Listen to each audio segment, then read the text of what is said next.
आज ज्ञापन भी सभा किया है और धरना भी था। जैसे एक दिवसीय धरना था, ये था सबसे पहले सर्वे पर और जमीन रजिस्ट्री और दाखिल खारिज एक मुद्दा था, दूसरा वक्फ बोर्ड पर था, तीसरा स्मार्ट मीटर पर, चौथा आपका था अनुमंडल जो प्रस्तावित है 34 साल से उस पर था। तो सबसे पहले आप मान लेते हैं कि सर्वे पर आते हैं, तो सर्वे बिना तैयारी के सरकार ने सर्वे कराना स्टार्ट कर दिया। जैसे कि आपका ब्लॉक अंचल में आपका जो एक भी रिकॉर्ड नहीं है, किसी भी प्रखंड का अगर खोजना चाहिएगा तो एक भी रिकॉर्ड यहाँ पे नहीं है कि खाता कहाँ से मिलेगा, खेसरा कहाँ से मिलेगा, खतियान कहाँ से मिलेगा। इसी तरह से सारे जो पंचायत है इसका यहाँ पे डाटा नहीं है। तो फिर डाटा नहीं है तो लोग कैसे अपने कागजात देंगे? किशनगंज में नहीं मिल रहा है, तो बिना तैयारी के आपने सर्वे में उतार दिया, ये अनुचित है। और ये सर्वे बिना मतलब एक फॉर्मेलिटीज होगा और ये बवाल बढ़ेगा।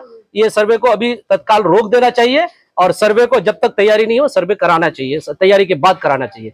दूसरा है कि जमीन रजिस्ट्री हो रही है, सिर्फ वैल्यूएशन पर ध्यान दिया जा रहा है। गरीब लोग जो जिसका वैल्यू कम है उसको वैल्यू को बढ़ा करके उसका रजिस्ट्रेशन किया जाता है, गरीब लोग इससे मारा जाता है। दाखिल खारिज पर यहाँ पे धांधली चल रहा है, 5,000, 10,000, 25,000, 2 लाख तक का यहाँ पे दाखिल खारिज पर पैसा लिया जा रहा है और नहीं करने से पेंडिंग में रख दिया जाता है। पेंडिंग में रखने का मतलब है कि लोग आएंगे, हमारे से पैरवी करेंगे, उसके बाद हमारा दाखिल खारिज होगा। तीसरा आपका वक्फ बोर्ड जो आया है, वक्फ बोर्ड का मतलब है कि जो वक्फ फी सबीलिल्लाह जिसने हमारे पूर्वजों ने दिया है, उस जमीन को टारगेट करके हड़पने के चक्कर में सरकार ने एक बिल लाने चाह रही है, जो कि सरासर गलत है। एक समुदाय, मुस्लिम समुदाय पर एक टारगेट किया जा रहा है। इससे पूरे देश को कोई फायदा नहीं होने वाला वक्फ बोर्ड की जमीन से। ये समुदाय, मुस्लिम समुदाय को टारगेट करने के लिए एक बिल हथियार के रूप में लाना चाह रहा है, यह सरासर गलत है, इसका हम विरोध करते हैं।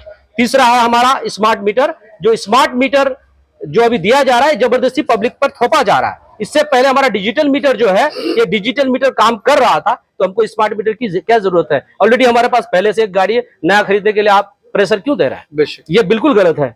तीसरा है हमारा 34 साल से प्रस्तावित अनुमंडल, जो ठाकुरगंज और बहादुरगंज को अनुमंडल बन जाना था अब तक नहीं बन पाया। इसकी कमी सरकार की भी है, जो सरकार रही 34 साल से। दूसरा 34 साल से जो हमारे प्रतिनिधि एमएलए एमपी रहे हैं, ये बिल्कुल इस पर ध्यान नहीं दे रहे हैं और इनको सिर्फ अपना रूटीन वर्क करने से फुर्सत नहीं है, और जिससे कि हमारा तरक्की होगा, विकास होगा। अनुमंडल बनने से अभी हमारा विकास होता, ये विकास नहीं हो पा रहा है। अनुमंडल बनना एकदम जरूरी है, क्योंकि अनुमंडल लेवल पर ही हमारे स्टूडेंट का बोर्ड का एग्जाम का यहाँ पे सेंटर बनता है किशनगंज में।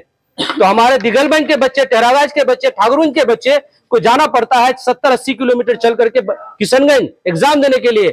एक दिन में अगर वो एग्जाम देने के लिए जाएगा, इतना हरासमेंट होता है कि एक ट्रैफिक का मामला है, एक संकरी रोड है, एक ही मानंदा पुल है जहाँ ट्रैफिक लग जाती है, तो हमारे बच्चे एग्जाम देंगे कहाँ से? 200 रुपया किराया है, इतना गरीब बच्चे 200 रुपया किराया देके जाएगा कैसे? ये सारा मुद्दा है कि हमारा सेंटर बहादुरगंज और ठाकुरगंज में होना चाहिए बोर्ड के लिए। और कॉलेजों में जो धांधली चल रही है एडमिशन के नाम पर, अभी मारवाड़ी कॉलेज और आपका नेहरू कॉलेज में धांधली क्या चल रहा है कि 400 अंक वाले बच्चे, 500 अंक वाले बच्चे जो होते हैं उनका एडमिशन नहीं हो रहा है, 300-250 वाले का हो रहा है, 10,000 5,000 रुपया देता है, एडमिशन हो जाता है। ये धांधली चल रहा है। वहां पे कुछ दलाल लोग हैं जो काम कर रहे हैं सब, ये सरासर गलत है। इसकी सरकार को ध्यान देना चाहिए। सरकार एजुकेशन पर कुछ नहीं काम कर रही है, एजुकेशन पर बिल्कुल जीरो काम कर रहा है। चलिए उधर